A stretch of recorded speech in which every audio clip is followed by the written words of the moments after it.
This is the concierge, sir. Hello, everybody, and welcome back to Conscious Confidential. I'm your host, Brian Ortega. Hopefully you guys had a great 4th of July weekend.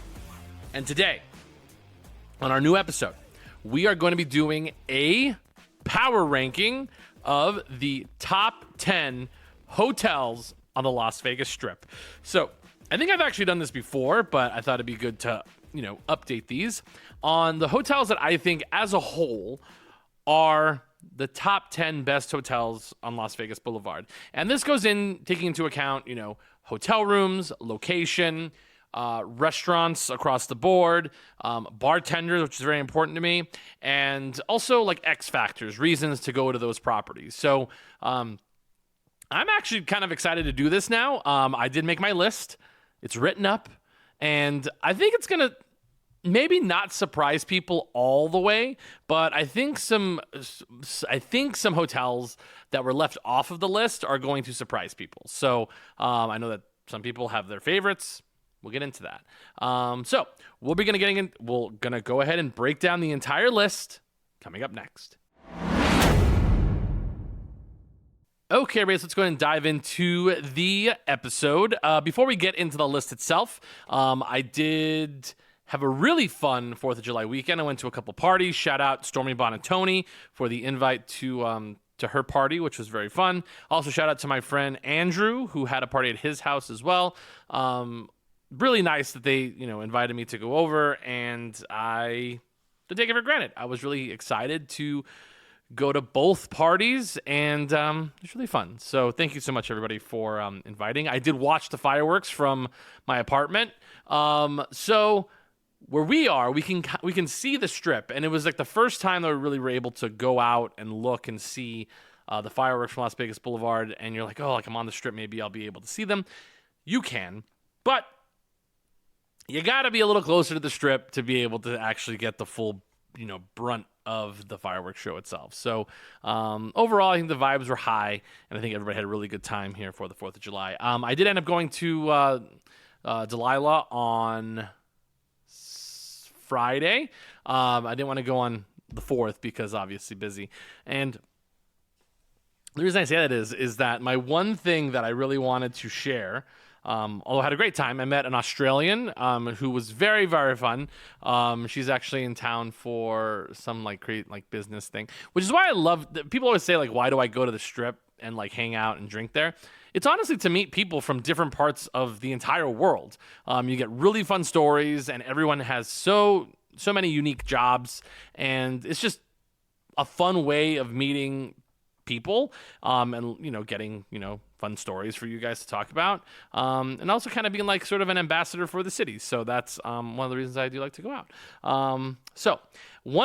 Other than that, when I was leaving the Wynn, I ended up running into this guy who was standing next to the pastry shop on my way out, and I started talking to him, and we kind of hit it off, and then he ended up giving me a business card, and it's basically this solid gold-looking business card. It's basically thicker than a platinum Amex card, and it's so hard. I'm actually gonna drop it on the table so you guys can hear it.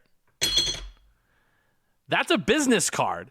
So I think that it's funny, and then you look at it and you're like, okay, who is this guy?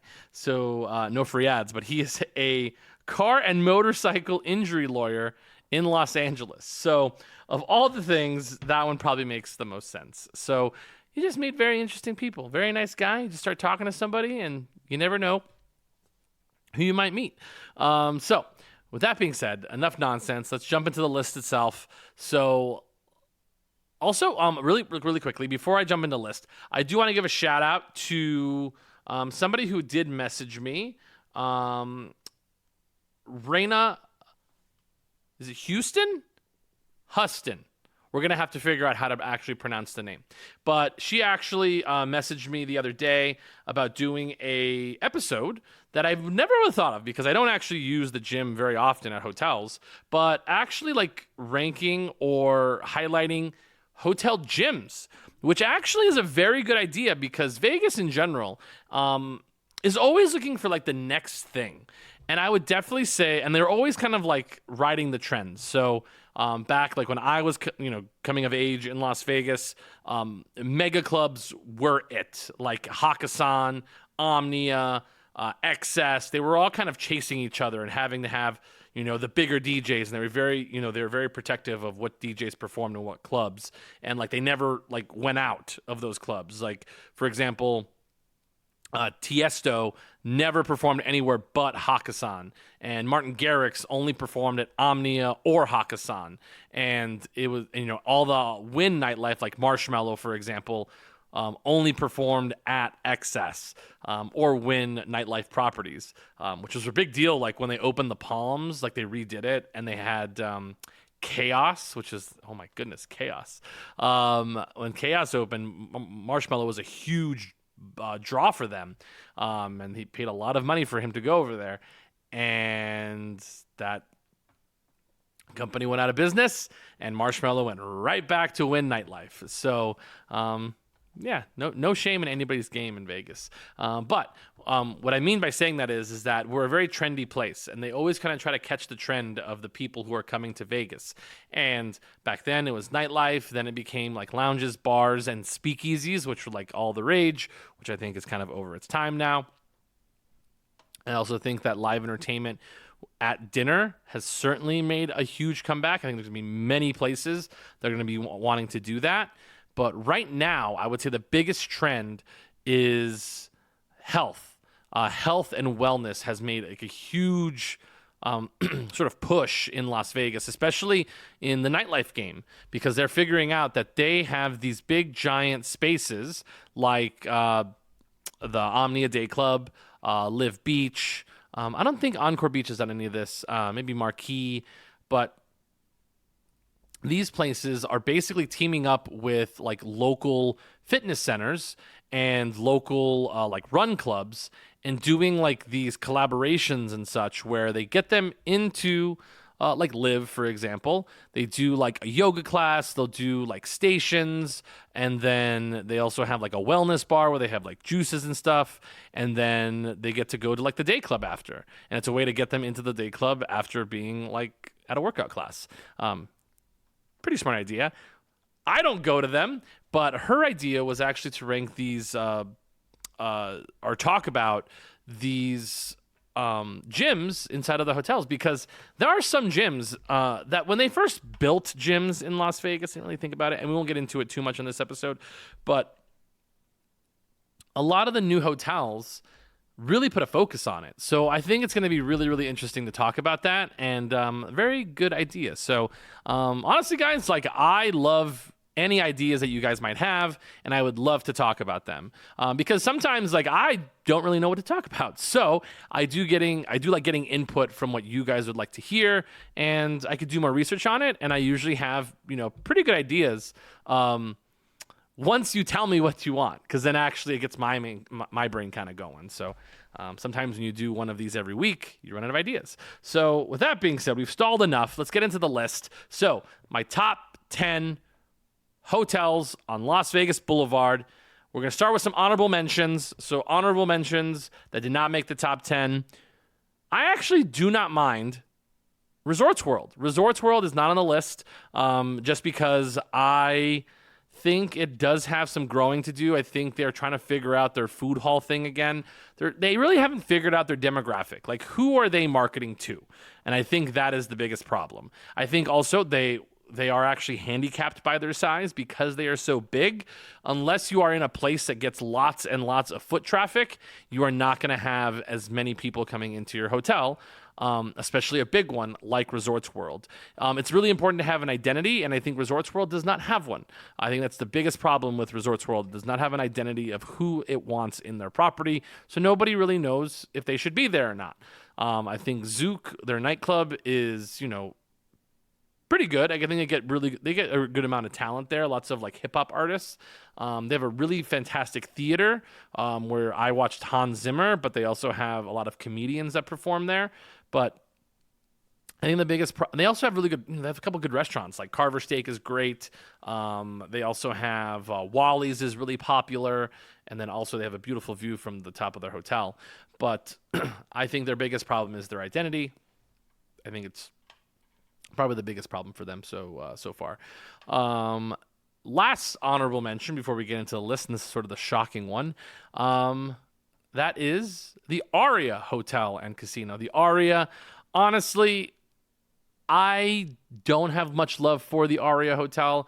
I have to put it in the honorable mention spot before getting onto the list, because it is such a pretty property in terms of like artwork and very modern, a modernistic look at a casino. I always think of the Aria whenever I think or watch the movie Ocean's 13, which was a very modern hotel built in Las Vegas from, basically from the ground up. And it has this very arty feel to it, but again, zero soul to the hotel. There is something to be said about a hotel's, identity.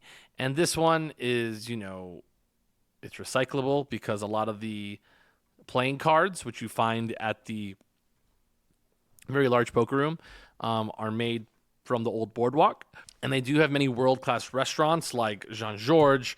They also have Gymkhana, which is one of the first Michelin star restaurants on Las Vegas Boulevard. Not Michelin star in Vegas, Michelin star in London. And they also have, Din Tai Fung and a bunch of other restaurants as well. But to me, the Aria, the rooms are kind of in a weird spot. They don't sit right on Las Vegas Boulevard. They're kind of set back. There used to be lots of water at this property, especially in the main drive. You don't see those turned on anymore. And that kind of changes. Like, you can see sort of like the many will say the sustainability of the hotel, but I say, pinching pennies part of the hotel. So Aria, you are not on the list. So let's jump into the list. Number 10. This is Planet Hollywood. Planet Hollywood makes our entrance onto the list because I think the location is certainly undeniable. It's essentially in one of the best parts of the Strip. And also, like, it's very approachable. A lot of hotels, when you get towards the middle of the Strip, are either way too expensive or have just been there for so long that they cannot be moved. So, well, I guess they can be moved. You blow them up, and then you build something new in its place. But the Planet Hollywood does have many restaurants on the inside. It has the wonderful cafe. Love their cafe. They also have lots of outdoor space. They have Carmela's, which is on the second floor. They also have strip steak, which is actually a very nice option, especially for a large group. The rooms themselves are actually quite good for the budget that you're getting them at. And then the rooms themselves, you can usually find like a pretty good deal on a Planet Hollywood room, especially if it's not a holiday weekend, somewhere in the range of like $150 or less. Obviously, it goes up for busier weekends, but it is in a great location, and I think that Planet Hollywood is a very nice and approachable casino as well. Pretty good minimums at the tables, and I think it's a great option for somebody who's coming to Vegas for the first time, or if you're like a younger person who wants to experience sort of like that like mid-2000s feel of Vegas.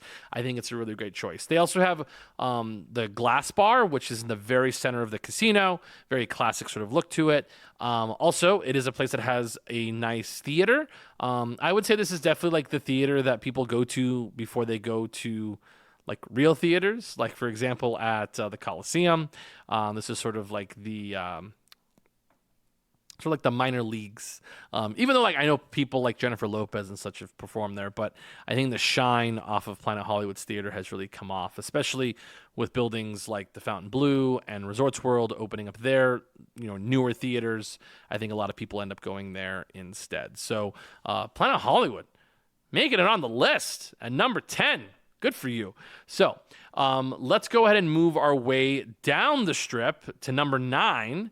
And this might surprise a few people. I keep saying that, but maybe you're not surprised. But this is Mandalay Bay. So Mandalay Bay, which has been here since the late 90s. I want to say this hotel opened up in 1999. It really does have one of the best pool complexes on Las Vegas Boulevard, even counting downtown as well, with its beach. They also have another topless portion of the pool. I think that's the Maria. I think the addition of the tailgate club was really smart. I think they saw that the day club sort of vibe was sort of oversaturated, and they really went and saw what Circa did with their pool and said, let's do that for our pool as well. I think them also being situated right next to Allegiant Stadium is a very smart move to make their day club more of like a sports day club than like a music day club. So I think it's a very smart idea and great for like weekends. Obviously, when there are no sports on, it's just kind of like a regular pool with a DJ, but things like the World Cup are really great for it because they're during the daytime, late afternoon. So I think that's a really good idea. They have, where the Aces play, they have the Mandalay Bay Event Center or Michelob Ultra Arena, which is great for like country concerts and any I saw, who did I see there? I saw Maroon 5 there. So it's a very much like an old school style theater or arena setup at Mandalay Bay. They also have many restaurants there. They have Michael Mina restaurant called Strip Steak, and they also have was it called Kumi? Kumi, which is Japanese. They have the Voltaggio Brothers place, Libertine Social. I don't know if that's actually the Voltaggio Brothers. It maybe. I got to double check that one because I think I might have misquoted that one. They also have Wolfgang Puck restaurant there. They have the House of Blues, which is a fantastic venue, especially like if you want something more intimate, like when you get those rock bands like Hawthorne Heights, or that's where Sinatra. That's where Santana has played a lot of shows. He has a residency there. They also have Michael Jackson One show, which is a fantastic Cirque show centered around Michael Jackson's music. They have a beautiful bar on the very top of the hotel called Skyfall, and it has probably one of the top 3 views of the Las Vegas Strip. And again, it is a really nice sports book. It's also nice because it does have a bridge that connects to the Luxor Hotel. They have free transportation that goes from Mandalay Bay down to the Excalibur. And again, many, many restaurants. The casino floor is very open. They do have live music venues at Rhythm and Riff, which is quite nice. A lot of like casino bars, which I really enjoy that they have so many casino bars that you can go to, which is very, very nice. So, not to mention they are the closest hotel to Allegiant Stadium, which is a great place to pregame before you end up walking over the bridge to Allegiant Stadium. So Mandalay Bay, I think, really earns its spot here. I think the reason that it's ranked number 9 is because it is so far away from the center of the Strip. You are sort of isolated down at Mandalay Bay. You kind of get like those 3 hotels, Mandalay Bay, Luxor, and then Excalibur are kind of the 3 you're going to hang out at. So it is really like a choice if you end up going to another property that is not those 3 hotels. So the rooms themselves are actually quite nice. They have really nice views of the Strip looking north. And again, like they are somewhat doable in terms of pricing. I would say you're probably closer to about $200 a night, sometimes less. If there is a game or an event, absolutely not. You're obviously going to be paying a much higher price. But Mandalay Bay, a worthy number 9 on my list. So moving up the list here now, we are at number 8. And number 8, we're going to be putting Park MGM. Park MGM, which used to be the Monte Carlo Hotel, which had one of the best entrances. I really loved the big giant fountain in front, and they had these really beautiful steps that led into the casino. And then Diablo's right in front, which my dad loved Diablo's. But they've taken all that down and put up Eataly. We can't fault them for everything they do. But Monte Carlo was a beautiful little like quaint casino. And I think Park MGM has kind of followed that sort of idea. They've definitely tried to be like the sustainable property. They definitely have a lot more not forest, but like park themes, basically. Something like Central Park, essentially. So they do have many unique and interesting restaurants in there. They have La La Noodle. They also have one of my favorite burger spots in town, which is the Side Betty Bar, which is where they have fantastic cheeseburgers. I would highly recommend you eat there if you can for lunch or like a late night thing. My brother got wings there one time, and maybe just because the way my brother was eating them, it was kind of gross and it was late night. But the burgers are phenomenal. So those are really good. They have nice little bars. They have the Jupiter bar, which is right next to Sidebar Betty, which is very pretty on the inside. They have live music, which is nice. And then if you end up keep going in, they have Bavette's. Bavette's, to me, is basically their marquee restaurant inside of that property. It's the reason people love to go to Park MGM. It's very dark, dimly lit. It's very Chicago style. And there are no TVs for anybody who wants a very intimate setting. My dad loves their... it's honestly one of my dad's favorite restaurants because he loves their bone marrow, which are the actual bones that come out with the bone marrow are absolutely ridiculous. But my dad loves Bavette's. So Bavette's, they are probably their marquee restaurant, as well as the Library, which is much more like contemporary American cuisine, which the room itself is like beautiful on the inside. It feels very much like a New York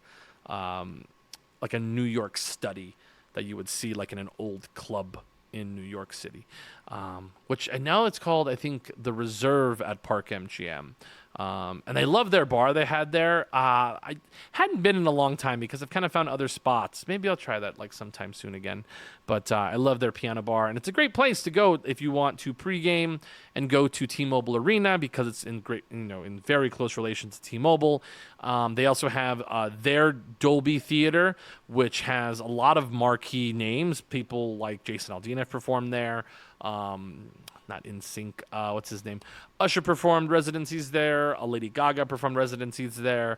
And Chris Stapleton performed there as well. So they do get a lot of very high-end talent that performs at the Dolby Theater at Park MGM. The casino itself is also very approachable. I think it's a nice, quaint casino.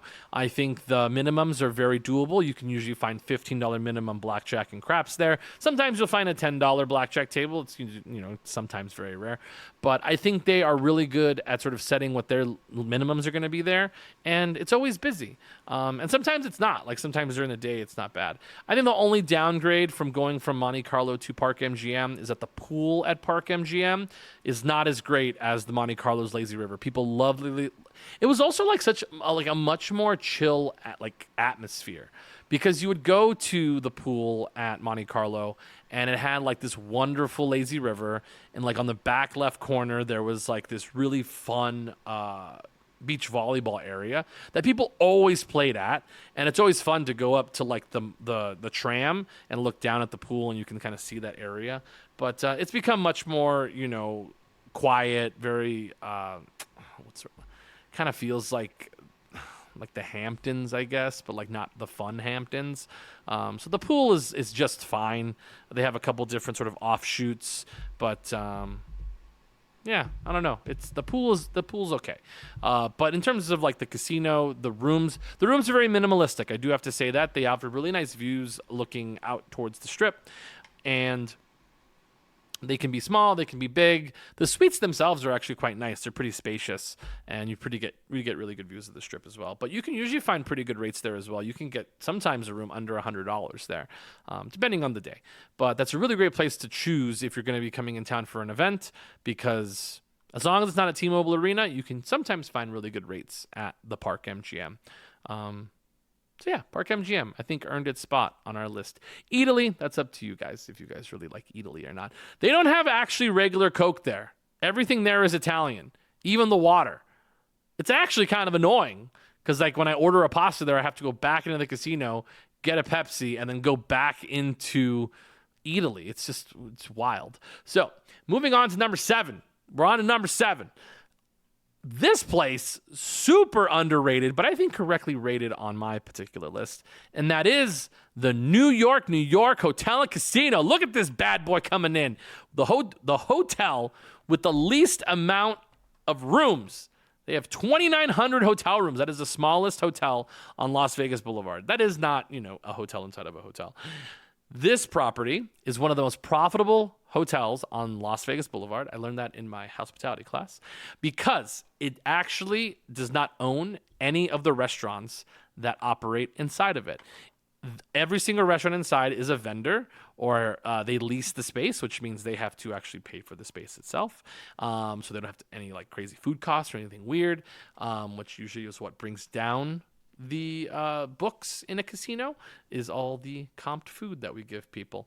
And also, that roller coaster, it has paid for itself at this point, and every time it goes around, that is profit in the casino's coffers. But with that being said, the hotel itself is in a beautiful location, even more so now that they're going to build across the street the A's Stadium, which if you've ever stayed at New York, basically almost every hotel room, as long as you're on the strip side, get a wonderful view almost right on Las Vegas Boulevard itself of MGM Grand, Las Vegas Strip, and if you're sort of looking more towards the south, you'll end up getting a fantastic view of the new A's Stadium, which is very much being built right now. For those of you who like to follow Vital Vegas, he's an asshole, and he doesn't know what he's talking about, and he sucks. So please tell him that for me, because he blocked me on Twitter. Vital Vegas, curmudgeoned old man, kind of a weirdo when you see him walking around. I've seen Scott walking around circa in his graphic tee that he only wears 3 different versions of. Very weird. So moving on from Scott, we'll go ahead and talk about New York. I actually do like a lot of their little outlets. I know what, I'm going to be honest. They are fine. Nothing is going to like blow you away. Some people love Gallagher's. I think Gallagher's, I'm not a big fan of their steaks. They're too, people are going to say, oh, you like them, they're too big. I don't like the size of their steaks, just like the way that they are sized. It's just very weird. But it's very nice to go and take pictures in front of the meat. That's always very popular. Il Fornaio, which is also very, very dependable. They do also have the Hershey store, which I haven't been inside of in like a super long time.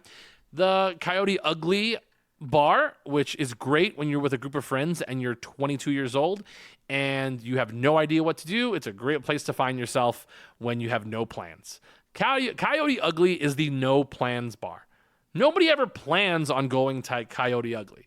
You basically are walking by and say, man, I would like a drink and see girls dancing.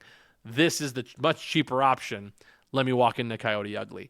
Also, the casino itself is just like super duper approachable. And honestly, like the main attraction at this hotel is the Centrifuge Bar. Actually, it's not called the Centrifuge Bar. It might just be called the Center Bar. Centrifuge Bar was at MGM Grand where I used to work. But is the Center Bar where people from Tucson, Arizona love to congregate and drink their sorrows away when they would lose in the Pac-12 tournament every single year. Shout out Tucson. But they do it's honestly like they figured out like this is the spot, so that's where they put the DJ. It's basically where everybody loves to congregate and talk and hang out. So if there's ever like a really big event at T-Mobile, that's usually where people end up at, is at that Center Bar at New York. But the casino itself is actually quite nice. You can find $10 tables here, sometimes even like later afternoon, like right before it gets to like the swing shift.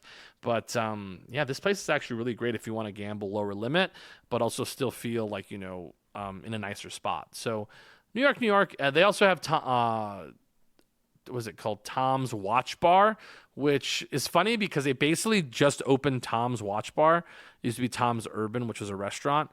They opened Tom's Watch Bar because their sports book is god awful, is the absolute worst sports book probably in the entire city, above the ones that obviously that don't have one. The D has a pretty terrible sports book because it's like the sports book and then like Bar Canada, which has all the TVs. I would definitely say that the one at New York is pretty terrible.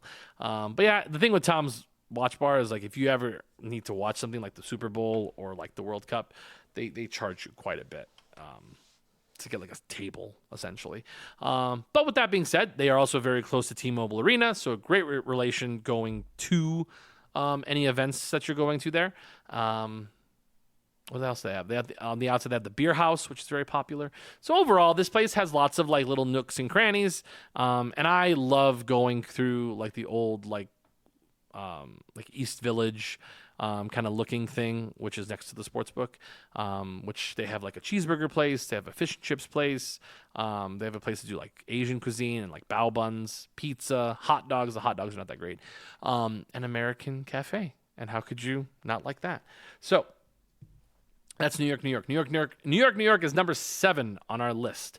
Let's go ahead and get to number 6, and that is Caesar's Palace. So we had to throw Caesar's Palace in here somewhere just because it is massive. It does honestly have one of the most expensive and overrated food halls in all of Las Vegas. And that is the one at Caesar's Palace. It's called the Celebrity Food Hall, which for those of you that are not aware, Caesar's Entertainment probably has the most celebrity chefs on their payroll. They have chefs like Giada. They have Guy Savoy, who's actually like a real chef. Chef Nobu, who's a very commercially known chef. And of course, the world famous Gordon Ramsay and Bobby Flay. So basically, if they were on the Food Network, they work for Caesar's Palace. You could have threw Miss what's her name? Vanderpump. My mom makes fun of me because I say Vanderplump. It's Vanderpump. So she has her own hotel now. Not on the list, unfortunately. But this hotel is huge. They have so many different types of rooms. And honestly, any room you get, as long as it's not like... well, even the Forum Towers wouldn't be too bad. The way that they actually... It's very smart. The way that they actually created the towers at Caesar's Palace offer you absolutely phenomenal views wherever you are. Because if you are in, for example, the Augustus Tower or the Augustus Tower, the Julius Tower, they all sit along Flamingo Road. And you either have a view of the pool, which is phenomenal, an absolutely out of this world pool. Another one of like the great pool complexes. I think whenever a pool is like a big giant circle is a great idea, and they have one of those with that cool like sort of thing in the middle that you can climb into if you wanted to. That is really cool. They have the swim up blackjack dealers, which that's really fun even if you don't play. They also have like many different pools to choose from. They have an adults only pool, which is quite nice. So their pool complex, and when you see it from your room, is stunning. Especially if you're like in the newer towers. The rooms are actually great. They're really cold, which I really like cold rooms. Really nice bathrooms. The rooms are not cheap here, though. I would definitely say that if you are staying here, you're probably paying like at least $300 a night or more. If you're going to be staying at Caesar's Palace, it is not one of the cheaper hotels to stay in, and they typically don't have like discounted rates. Everybody has discounted rates, but like in general, like even during the week, they can be very, very expensive. But they do have many restaurants, so many restaurants. It's crazy. I'll just highlight a few of them. I think going and trying, oh my goodness, Peter Luger's is really fun to do. It's great for groups. It's not as hard to get a reservation in as it used to be when they first opened, because everybody like really wanted to try like the sizzling steak. But they're really fantastic. I would also recommend going and trying, obviously Nobu. Nobu is where many, many celebrities will go eat in Las Vegas because there are so many Nobus across the entire world. Bobby Flay has, I don't really like his Italian restaurant, but his bistro is actually quite nice for lunch, or if you want something sort of like chill for dinner time. Not a bad place to go. Love Water Grill. Water Grill is probably one of my favorite seafood restaurants in all of Las Vegas. And that's sort of like the baby cousin of the big seafood restaurant there, which is Joe's Stone Crab, which is located in the Forum Shops. Definitely like one of the most popular seafood restaurants in town.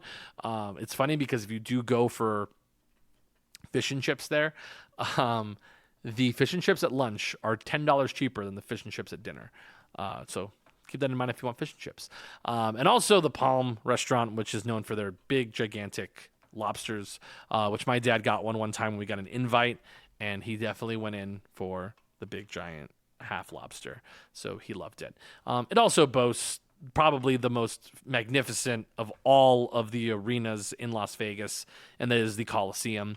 When I went to go see Adele the first time when she was coming here, they were thinking, because she had postponed her show and all these things, they were thinking that they were gonna have her, move her shows to the Planet Hollywood and have it at that theater, and I was so disappointed because it really lacks the gravitas that performing at the Coliseum does. The Coliseum has been refitted. It has a beautiful big giant screen that they can do visuals on, not like the Sphere, but has these beautiful giant, screens, and these big giant, these beautiful like red velvet chairs really make it feel like it's something special. So performing at the Coliseum is definitely a special experience, and only the top tier performers perform there. People like Brooks and Dunn, Celine Dion used to perform there. I believe Carrie Underwood performed there as well. Reba McEntire. Brooks and Dunn, I said, obviously.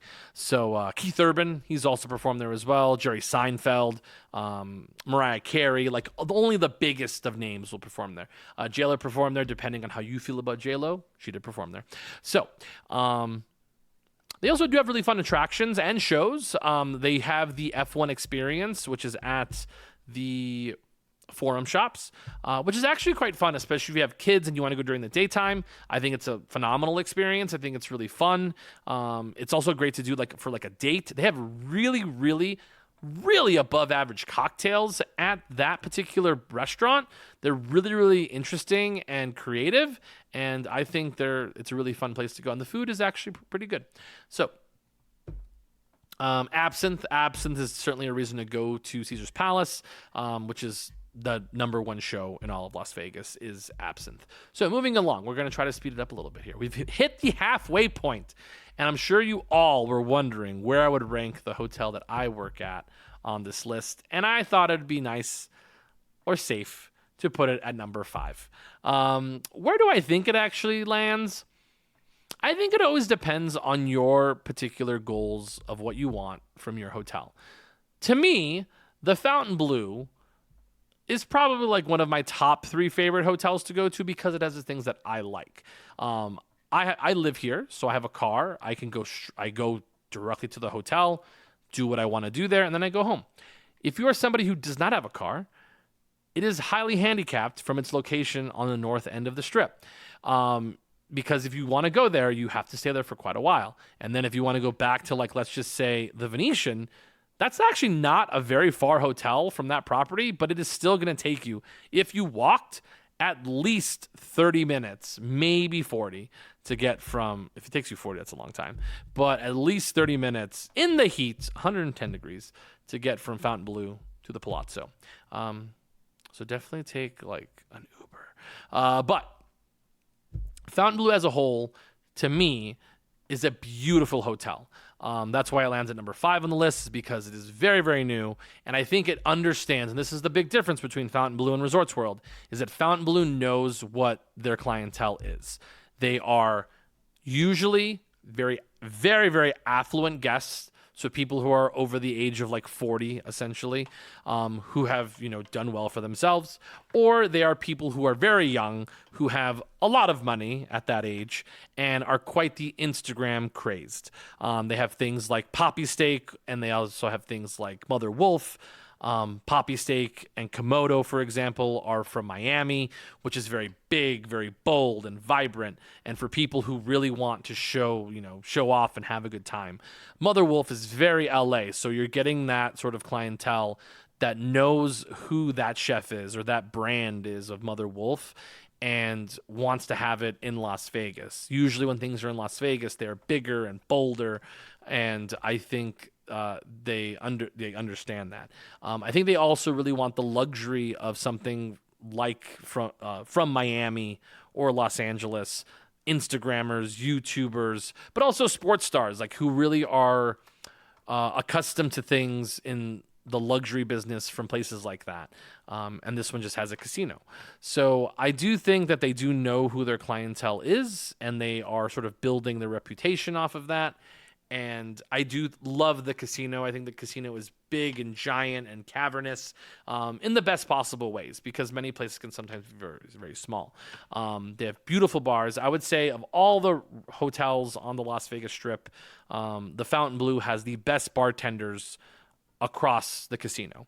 They all know how to make all classic cocktails. I've had a cocktail at every single different bar, and they all make them exactly the same, which is what you want. You want consistency when you're ordering an old fashioned, that you can go to one bar and get it the exact same way at another bar. And they all have unique traits. Like I love the Collins bar because of their, inventive style and also like sort of like classic feel. And it feels very much like a 1960s time machine when you go to the Collins bar. And then you can go to the Blue bar where you get a lot more action. You're sort of really in the middle of the mix of the casino. It feels very Vegas. Like what can happen? There's always sort of this like idea of like, what can we do? And then also you have the Nowhere Lounge, which isn't always like my cup of tea, but people love the Nowhere Lounge to sort of like find yourself there with live music, and you never know who will pop up there. Like Mark Anthony's popped up there before and did like a little mini set, which is very like old school Vegas, which is what I like, because that's what it used to be like. You would have people like Don Rickles or any of the other like classic comedians of the day, Red Skelton, would play like in the middle of the casino when they weren't headliners. They would play on the outside. So like Don Rickles would have to play on the outside of the cast bar or at the cast bar at Sahara when Frank Sinatra was over at, the Sands. And he would play like shows at 4:00 in the morning. So that's kind of what I like about the Nowhere Lounge, and then Frank Sinatra would end up at the cast bar. So that's kind of what I like about the Nowhere Lounge. It kind of has that old school Vegas lore to it, which I think they could really lean into. Which that's a good idea. And also their restaurants. I love Mother Wolf. Komodo is really, cool and fun to hang out in. They have a lot of like Asian restaurants as well. Don's Prime is good. Poppy Steak is sort of like a nightclub with food.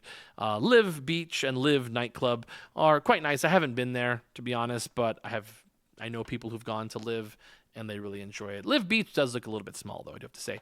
But our pool complex, the pool complex at Fontainebleau is beautiful. I would say it's very much not all the way on par with, I would say, Caesar's Palace. They've really sort of figured out sort of their pool complex, but it's a very large pool complex, which is kind of always what you want from a pool, because nobody likes to be sort of bundled next to each other. So I think having a big giant pool does help. They have multiple different pools to choose from. Essentially, they have 21 and over areas, and then 2 like all ages areas, the Oasis pool. They do have gambling on the outside of the casino, which I've done before, and it's actually, great. I like to be able to be outside, sort of looking at people, and a little blackjack while I'm doing it. So the rooms themselves at Fontainebleau, quite nice. I would say if you are a Vegas local, that this is the hotel you do want to be associated with, because you do get lots of like perks in terms of like free parking. If you sign up for their Players Club, you also get free parking. They have lots of deals for locals, and even people who are not locals, they do run a lot of deals for their rooms. And their rooms, because they are a new hotel, this comes with anybody who is new. I mean, you could say this about Resorts World as well. The rooms are very clean, but I do think what you get with Fontainebleau, every single, even like standard rooms, get robes. Not to take home, though. You do have to give them back. But robes, slippers that you can take home with. And then they also have, all the different toiletries that you can take with you as well. So I do think that it does feel, quite luxurious when you do stay at Fontainebleau. But again, this is a disclaimer. I do work at Fontainebleau. If you do want to really get the luxury service part of it, you should stay in the Fleur de Lis suite and see what we can do with the Butler team. Moving on. By the way, if you needed, for example, unscented hairspray, we send somebody off property to get that for you. So we can do those things. Moving along on to number 4. So this is kind of where it got a little bit tedious, because we really had to figure out sort of how to put these all together. So I did have this at number 2. So I did have to move it to a different spot. So I ended up actually moving it to number 4, because I did do a little bit more thinking. And at number 4, we have one of my favorite hotels, and that is the Cosmopolitan of Las Vegas. The Cosmopolitan coming in at number 4 on the list. And again, it's location. It's honestly in the perfect location on Las Vegas Boulevard. It is center of the Strip. I always, by the way, if you're considering what I think is considered center of the Strip, and I think most people would be the Bellagio. People would say Bellagio, Caesars, Cosmo. You can kind of put all those three together. That is the center of Las Vegas Boulevard. The Cosmopolitan is a wonderful hotel, which after, being open for, I want to say since 2010, so that would make it, it's essentially 16 years old almost. I think it's still sort of kept its identity, even with the takeover from MGM Resorts. I do think that this hotel knows, who they are. It's very modern, very cool. Sort of like I always said this was like the .com hotel where people would stay when they came into like their millions. It is one of the only hotels that has balconies on basically every single room. Of course, there are exceptions towards the back end of the hotel, but having a view of the Bellagio fountains and being able to walk out and see it's phenomenal.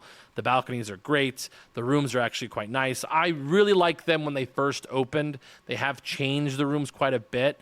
It was a very saucy hotel because when I remember the first times we stayed there, you're in the room and you're like, oh, what is that? And it was basically this clear piece of glass, like a window looking into the shower. So you can watch your partner taking a shower while you're in the bedroom. They did have shades that came down, but that was really fun. And they also had these things that would open and you can talk to the person who's in the bathroom if you wanted to. They had these cool Japanese style soaking tubs. Last time I was there, I think they put up a shield so you can't see it anymore. But that was the fun part. So I always thought that was a really fun little tidbit. So sad to say those are no longer there. But so I'm mostly clearing the trash as I kind of go through here on the computer.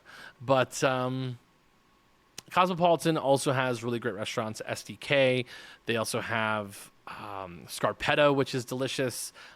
People really, really enjoy the Japanese restaurant there. It's Zuma, which is really, really popular. And then, of course, Secret Pizza.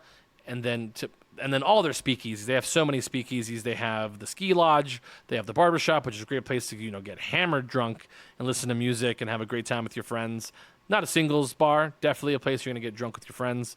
And then my absolute number one favorite speakeasy in all of Las Vegas, I think it is the absolute best, and that is Ghost Donkey inside of the food court area at Cosmopolitan. They also have a Maya, which is really good, which is kind of like the knockoff version of the place next to the Aria. I can't remember the name of it, but they have a fire twirler and it's kind of like that kind of Mexican food. So, Cosmopolitan, really high on the list. It was probably my favorite hotel for the longest time, where I was as an adult. And then it's funny because I always remember a story when I went there and played blackjack for one of the first times. It was after Christmas. I think I sat down with $300 and I ended up with I always say it was $1,000, but I want to say it was $800. It might have been 1,000. Honestly, I'll just say it's 1,000. And I was there for 5 hours, and I wasn't. I was one of the first people to play at the party pit, which was really, really fun.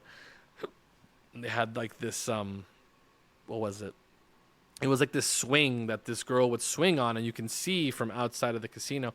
Man, things were so cool back in the day when we just didn't care about safety. And I played there, and I oogled at the beautiful dealers, and I was a regular there. Everybody, I think all men just sort of strive to be regulars somewhere. I think most guys just want to be regulars. Hey, give me my regular, and there you are. But yeah, I would say I was there for 8 hours. No, I was there from probably 3 to maybe 5. So 2 hours. It wasn't too long. I forget that it was winter time. That's why the sun went down so fast. So that was number 4 on our list. Let's get to number 3. Number 3, we are combining 2 hotels together. So that is a little bit of a cheat. But we are combining the Venetian and Palazzo hotels here in Las Vegas. This is, when you put them together, the Venetian Palazzo, the largest hotel in the world. It has over 7,000 hotel rooms, but this is always kind of like a funny thing for people who worked at MGM Grand because we care. We had over 5,642 rooms. I'll have to double check and see if that's actually right.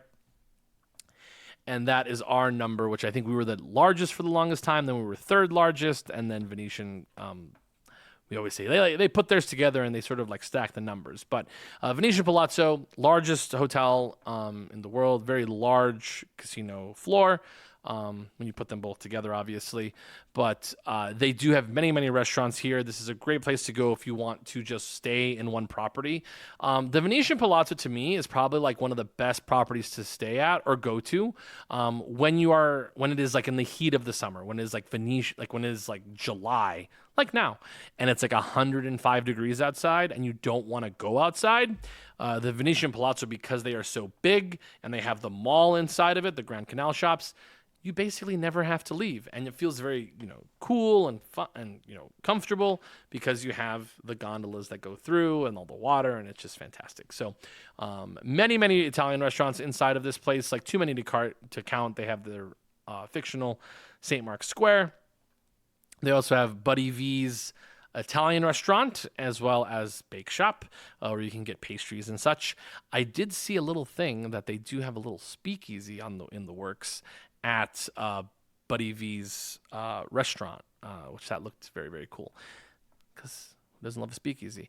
They also have a really fun thing here called Flight Club, which is located at the Palazzo side, which is a great place to go like during the day or even at nighttime with friends or even if you have kids. This is a great place to go and, play darts in a very fun, very carnival-looking style. They have really good cocktails. They have really good, finger foods as well. And I think it's a really great little choice. It's also great for like a date. I do hate that all my great date spots are on Las Vegas Boulevard, and it's like nobody ever wants to go to the Strip. It's very annoying. They do have probably one of the most annoying parking structures, which is underground.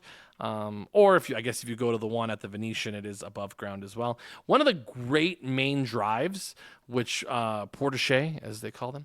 But when you pull in, they have like this beautiful like sort of painting, and it feels very like it's Vegas. We're here. But also beautiful front desk at the Venetian. When you walk in, it has these like beautiful vaulted ceilings. It very much feels like you're like in a church with these frescoes above you. And marble on the floor and these big giant like Roman columns.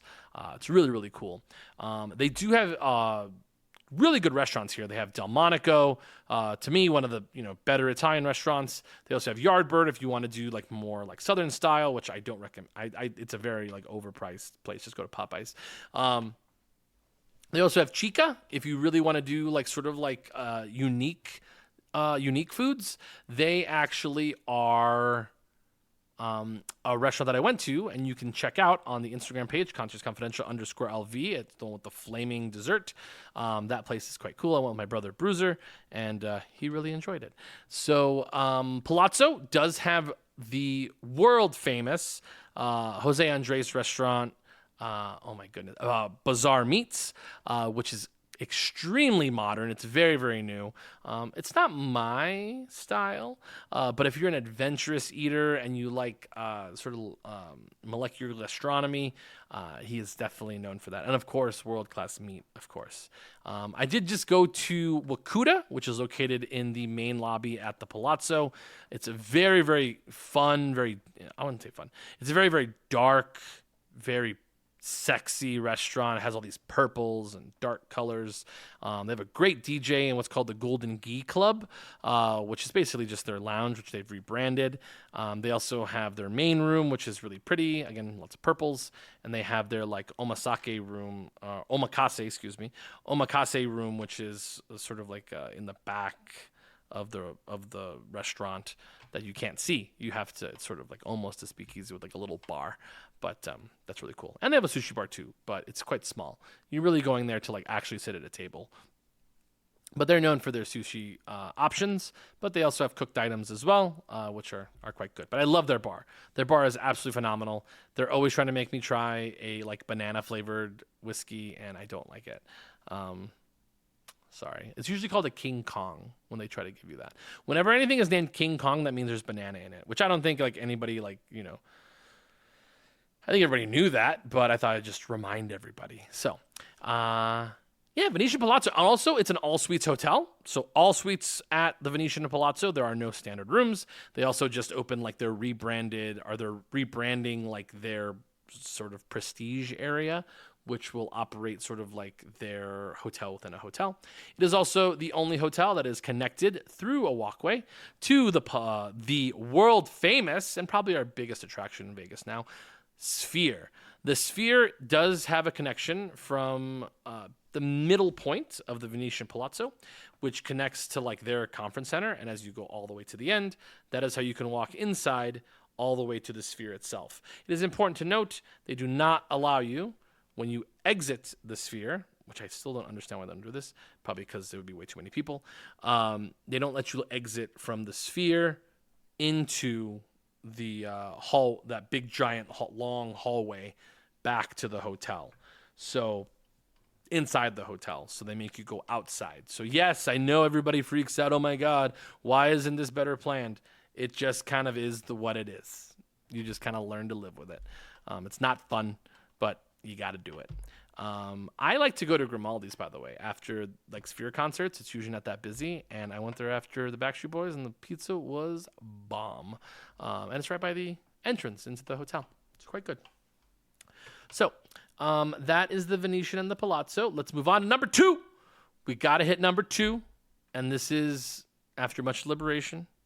I talked about it with the committee, which was 5 minutes before I made this list. And it is the hotel that made me fall in love with Las Vegas, and that is the Bellagio.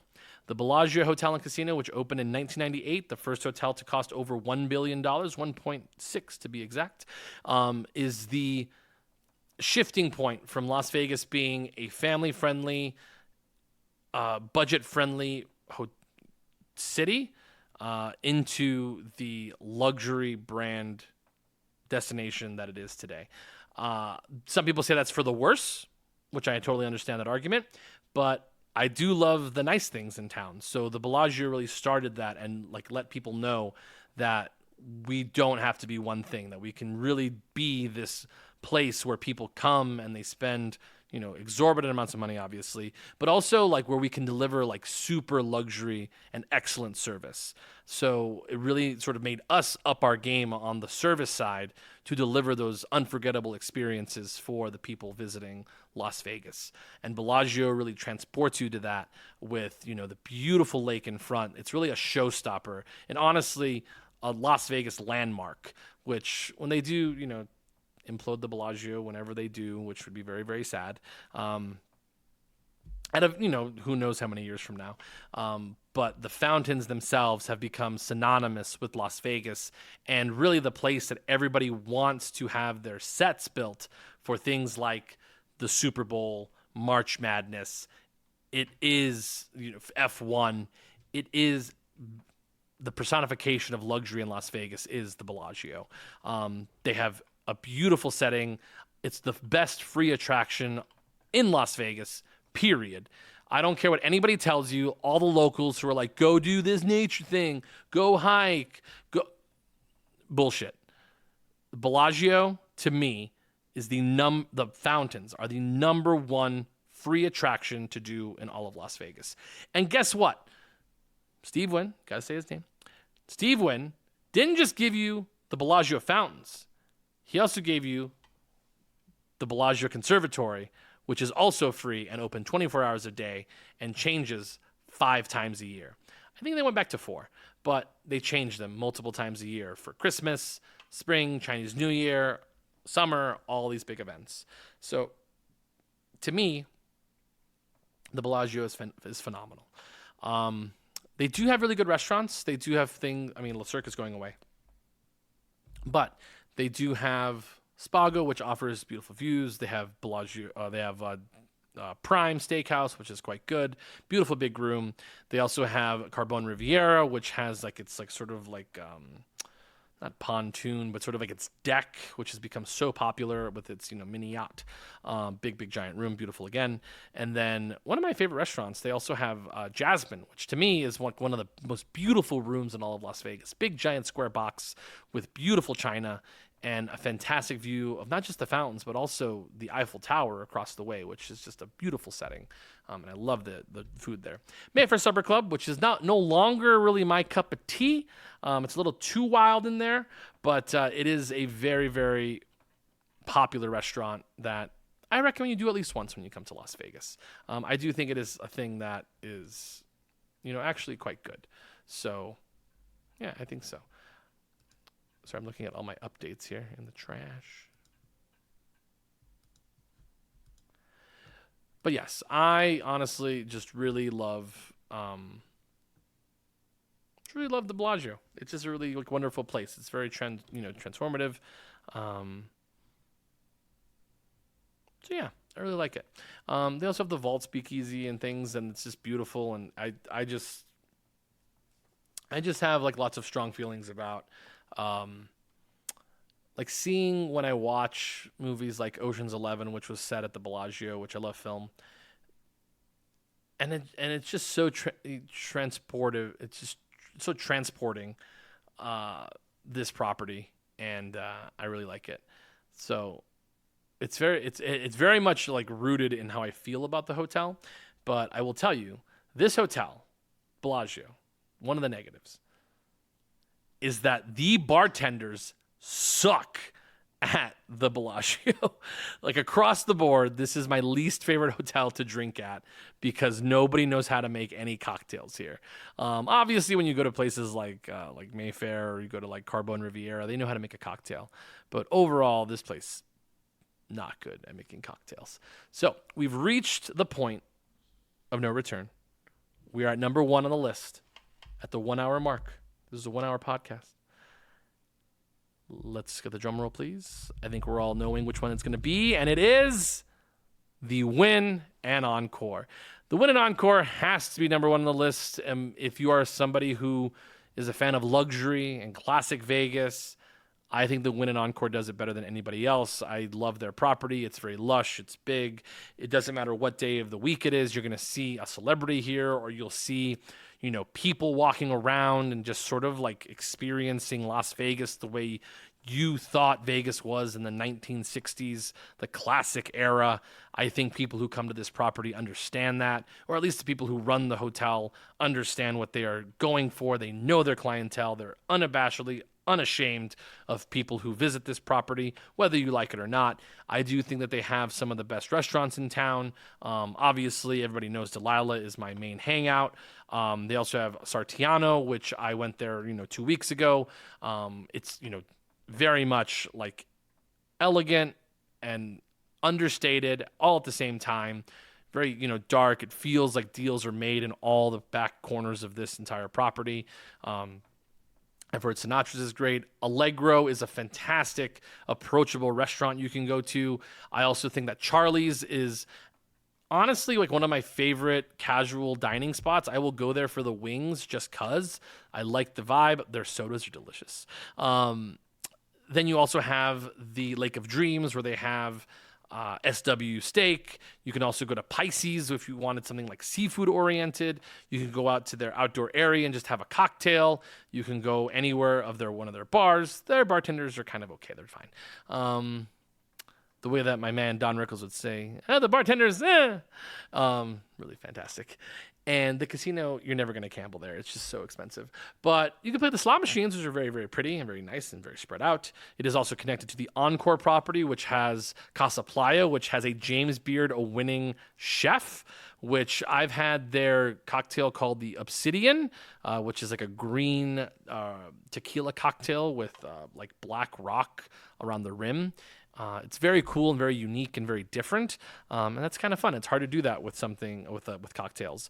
But Casa Playa, great sort of fun, funky spot if you're with a group. I love Red 8. Red 8's probably one of my top 10 favorite restaurants in Las Vegas, just in terms of the consistency. It's nothing fancy. It's just Chinese food that I eat at home, and it's just so good. I would also say Wazuzu. I've never eaten there, but I want to try their noodles. But they have their piano bar, which is just a great staple of Las Vegas. It feels, again, like a throwback and a great place to hang. It's a great place where people congregate and you can just watch them. So and then they just obviously like just the luxury of that property is just on another level. It's crazy. So with all that being said, we've run down our list, and those are my favorites. I do love the Wynn. The Wynn is still, and the rooms are beautiful. They have great views, obviously, of the golf course, of the Strip, whichever one you want to look. That's what you'll find. But yes, it's just a absolutely wonderful property. So I do love the Wynn and Encore and their experience. I've never stayed at any of their villas, which are obviously top notch, but yeah, I do. I think I'm good with my list. So let's go down the list one more time. So we'll just explain the list. We'll just list them off so you have them for you. Number 10, Planet Hollywood. Number 9, Mandalay Bay. Number 8, Park MGM. Number 7, New York, New York. Number 6, Caesar's Palace. Number 5, Fontainebleau. Number 4, the Cosmopolitan. And number 3, the Venetian and Palazzo. Number 2, the wonderful Bellagio Hotel. And number 1 is the Wynn and Encore of Las Vegas. So that is my list. Hopefully you guys are okay with that.